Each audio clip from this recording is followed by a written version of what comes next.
Hello, YouTube. I feel like I never make enough YouTube videos on here, but I'm trying to do more. And today I'm making a shelf for my craft room. Well, I'm not making the shelf, but I'm making like a little squiggly addition, like a frame around the shelf. So I'm gonna show you how I do it. I'm also like super new to woodworking. I just got a jigsaw. I just got an electric sander. I've used it like twice. But I'm gonna kind of like show you my process of how I did it. Yesterday I made one piece, and basically what I'm doing, this is like one of the ones yesterday that I made like didn't turn out super well because I had to use 2 pieces of scrap wood. But this is like the general idea, is I'm basically making like this border squiggle frame, and the shelf, it's a floating shelf, is gonna slide right in. And this is, I feel like, just an easy thing to do. Jigsaws don't have to be like super pricey. I think the one I got was pretty affordable. It was gifted to me, so I'm not exactly sure on that. But all you need is a jigsaw. You can buy that at Lowe's, you can buy it on Amazon. And the rest is just like, I have a power drill that I'm using to drill in the shelf. But here's what I did. So I got this piece of plywood from Home Depot. Let me see if it says the sizing on it. 2x4, and it's 5 millimeters thick.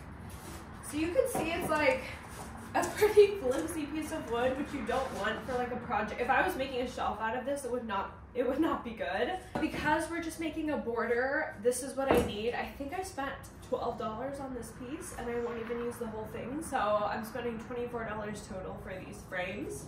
Example of some of the squiggles I was making yesterday. I basically put the shelf down and traced around it. I'll show you the whole thing. This intro is way too long, but let's get going. New blades, like different jigsaw blades, because like I said, I'm learning. I don't know what I need. And I was noticing the ones I used yesterday, it was starting to like split the wood, so I think I was using the wrong blade. But here's what I got. I got this nice variety pack that has like metal, which I didn't even know you could use metal, cut metal with a jigsaw. They have plexiglass ones, all kinds. But I got one that has like a fine finish wood and one that has like a whole pack. I have my headphones on because like the sound really bothers me of like cutting in the jigsaw. So if I'm like screaming at you, it's because like my hearing's already muffled in the headphones. Okay, so just bear with me. The jigsaw that I have, it is a hammerhead jigsaw. It works great. Like I said, I can't even review it. I've used it 3 times. What are we even talking about? I grab the one I've already made, the frame piece I'm already done with, so you can see our vision, because I painted that one. Let me get it. Okay, let me pose for my thumbnail. Okay. This is the piece I made yesterday. As you can see, this is where the shelf is gonna go in. But yeah, I think it's really cute. So we're gonna paint this, but here is the floating shelf. So this is like the bar mechanism, and you basically attach that on the wall, if I can get it, and this slides in. Just like that, but easier. So. The one thing that like really bothers me about woodworking is it gets so messy so fast. Like I immediately need to shower because I have wood shavings all over me, and I hate that feeling. I bought this table at Home Depot, I think for like $30. And I use it so much, it's what I cut everything on. I'm sure there's gonna be people like, wow, so unsafe. But we're on a budget here, so we do what we can. I'm gonna put, oh good, oh my gosh, this is like barely big enough. So this piece of wood, I don't know about y'all, but I was always so nervous to go and buy wood because it feels so intimidating. Like, not to be sexist, but like it is all men at Home Depot buying wood, and you're like the only woman there, and it feels really like, I don't know, I just feel like not confident. I feel like I'm shouting. So what I do is they have a whole section specifically at Home Depot of pre-cut wood. So this piece was already pre-cut to this length. I think this is the longest length. This is a 2x4, which is perfect for a lot of projects. If you need like a huge piece, they'll also cut it for you in store if you ask and just look so helpless, like, could you please cut this for me? And they'll cut it. So that's my 2 cents on that. That's how I buy my wood. I usually buy it pre-cut so I don't have to talk to anyone, and it's way easy to like pick this up and go check out versus like a big old slab of wood. Okay, Now that that's out of the way, we're going to trace out the hole I need to cut for this. So I have this here. I'm gonna draw my squiggle shape. And I guess around these edges I'll have to do a curve out like this since I don't have much room to work with. Just a fun little shape. I always just freehand mine. I'm like, woo! Doesn't have to be too serious, you know. Okay. So there's my shape. I think that's good. And now I'm going to measure, let me make sure I have it even-ish top and bottom. And I just use my pencil, flush up to the shelf, and I trace all the way around it. And this is gonna be what we're cutting out. So this is really the only like tricky-ish part of this project is drilling out the centerpiece, sawing out the centerpiece, because we do have to put some drill screws in there to get our jigsaw in, but I'll show you, like, don't panic, it's fine. Okay, I also give myself a couple millimeters extra on each side, just because you want to make sure it fits, right? And the best part is, if you're not certain, just cut off a smaller amount, and you can always cut off more, you know? So we're not panicking, we're doing the thing. Okay. Now we can remove this. So here's what we've got. You can see this is the piece we're gonna cut out so the shelf can go in, and this is the shape we're gonna cut out with the jigsaw. Okay. Changing out my blade, make sure this is turned off. It's unplugged, it's unplugged, unplugged. Okay. Pulling out that blade. Putting in my new, so it needs to be, for cutting, needs to be this way. And I read the manual, which is the only reason I know what I'm doing here, okay? She's locked in. Okay, safety glasses, where are mine? Let me get them. Do not skip this part, ladies. You get 2 eyes, that's it. Protect them. Okay, I'm gonna plug her in. This nice extension cord behind you that you can't see. I'm plugging it in. Okay, so what I do is I'm gonna lean over the piece I'm cutting off the edge of the table quite a bit so that I don't cut into the table. And I am just gonna start.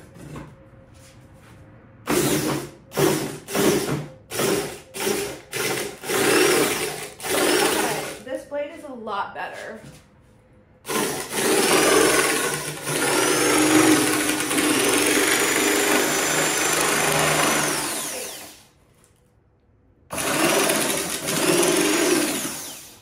think it's hard to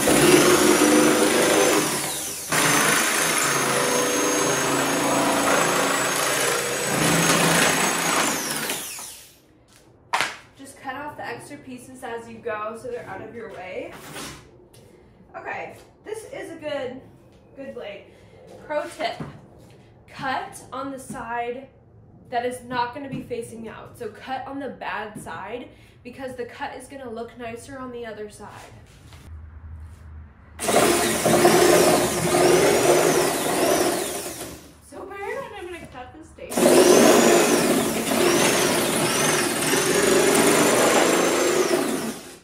Just not every day my neighbors are like, what is going on over there?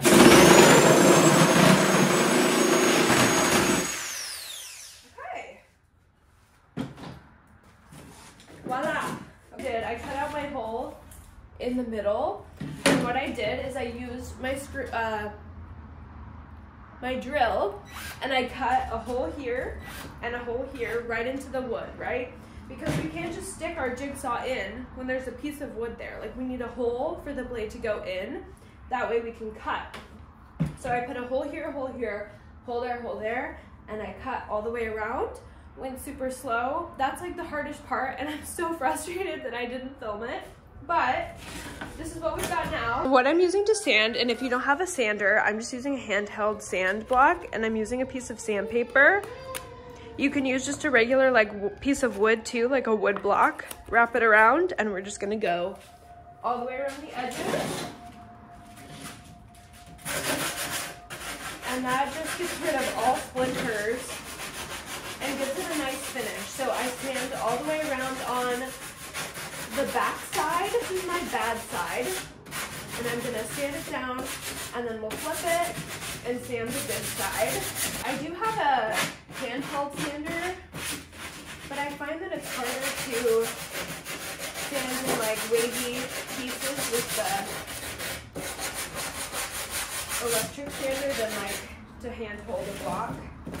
So this is just like a sped up version of what I was doing. I just sanded the front side, and then I flipped it over and I did the back side. And then I just did the same thing along the middle on that edge there, so I had no sharp corners. Common issue.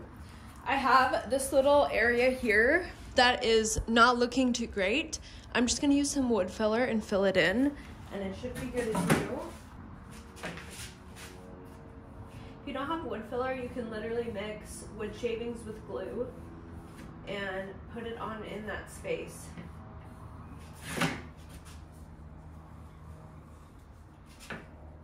Just filling it in. Got my spot wood filled. I'm gonna let that dry, then sand it down, and then paint it. Okay, so my piece has dried. I'm gonna sand it down and get it flush. Oh my gosh, it worked. Okay. See? That area that wasn't so pretty, it looks bad still, but like once we paint over it, you won't even know. Okay, see? That just props it up off the table a little bit. I have so many of these paintbrushes, and it is the best one ever. I literally have like 8 of them. It has never failed me, and it's $6, So the other one I showed you, I had painted pink, and I painted this one a really pretty sage green to tie in with the wallpaper in the room, and I think it's gonna look so good. And then after all that work, here is how it looks. This is when the second coat was drying. Honestly, the hardest part of these projects is like waiting in between, because a lot of it is like cutting, gluing, waiting for the glue to dry, then painting, waiting for the first coat to dry, then the second coat. So these projects take like the whole day, when really you're not doing like a ton of work, if that makes sense. I forgot to film actually installing the shelf, but I got ahead of myself and I just installed it because I was so excited without filming. But here I am putting on the wood piece. It fit perfectly. And what I ended up doing is putting in 2 different screw holes on either side of the piece. That way I could screw it into the wall. I put anchors in the wall, and then I put the screws into the anchors so that these were attached to the wall. But honestly, it was resting just fine without being attached, which is what it is right now. But I didn't want to have to worry about them moving and stuff, so that's why I screwed them into the wall. I'll show you the whole process of doing the next one, but that's what I'm doing in this clip. Here is the anchor piece. I'm like demonstrating the purpose of the anchor, but basically you drill holes in your wall and then put the anchor in that hole and you hammer it in, and then you can screw into your anchor. And since there's no like wood you're drilling into, this is just drywall, the anchor basically gives you like extra security for like the strength of your shelf. And I did secure the middle part of the shelf into the studs, so that's what I'm doing here, is trying to find where the studs are. That way at least some part of the shelf was drilled into a stud. Ideally I wanted it to be drilled into 2, but where I needed it to be in the center of the wall, I didn't have enough studs, so I just did the center stud.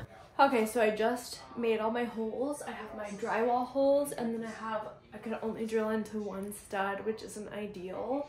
But that's what I was doing with that mechanism, and hopefully this looks just as good as the other one. I'm making sure I get it at the same height, but you can see these are my big holes. These are the drywall anchors, and they've got to fit in there. These are super cool, and I've never seen them before. They look like this, and you like pinch them down, and then when they're in the wall, they expand back up. So that's how you keep it from like coming out. So I'm just gonna, how you do it, you just hammer them in. So my stud, the only one I could get my studs are here and over there. This is the only stud that I can catch in the middle of the wall. So unfortunately my shelf is only into one stud, but I think it should be fine because these anchors I think hold up to like 50 pounds and I definitely don't plan to put that much weight on these. And this shelf is super cool because basically you attach this little bracket first and then the shelf slides right onto this bracket, which is so nice because it's not so bulky to drill into the wall. So once I had that all drilled in, I basically just put this floating shelf on. And these floating shelves I got at Home Depot and they weren't very expensive. They're really easy to install. So if you're interested in getting these shelves, that's where I got them. But you just slide it in and then there's two little screws you screw into the bottom that really extra secure it. And then I drilled my holes into the actual wood piece. I did 2 on the bottom and 2 on the top. And that is what I was talking about that I forgot to film because that's where I'm going to drill in the wood piece to the wall. And here I am just securing that in. Oh my gosh, I'm already like so excited. They look so good together. The colors against this orange wall were everything. And here they are finished. I did go ahead and add on some wallpaper that I have left over from the accent wall in this room. And I was like, oh, perfect. And I just covered the whole shelf with this wallpaper, which turned out so much easier than having to paint them. And it ties back like that wallpaper moment to the accent wall in here. So it turned out really cool. Hold on. Here they are all finished. I love them. It almost reminds me of like slime dripping from the walls. It looks so cute. I'm so glad I did this. It took me only a day, so you can knock this out in like a few hours. The longest part of the whole thing was like waiting for all the paint to dry and everything, but this is just like a super easy way to make fun shelves without having to like build an entire shelf from scratch. So yeah, I hope you guys enjoyed this video and stay tuned for more.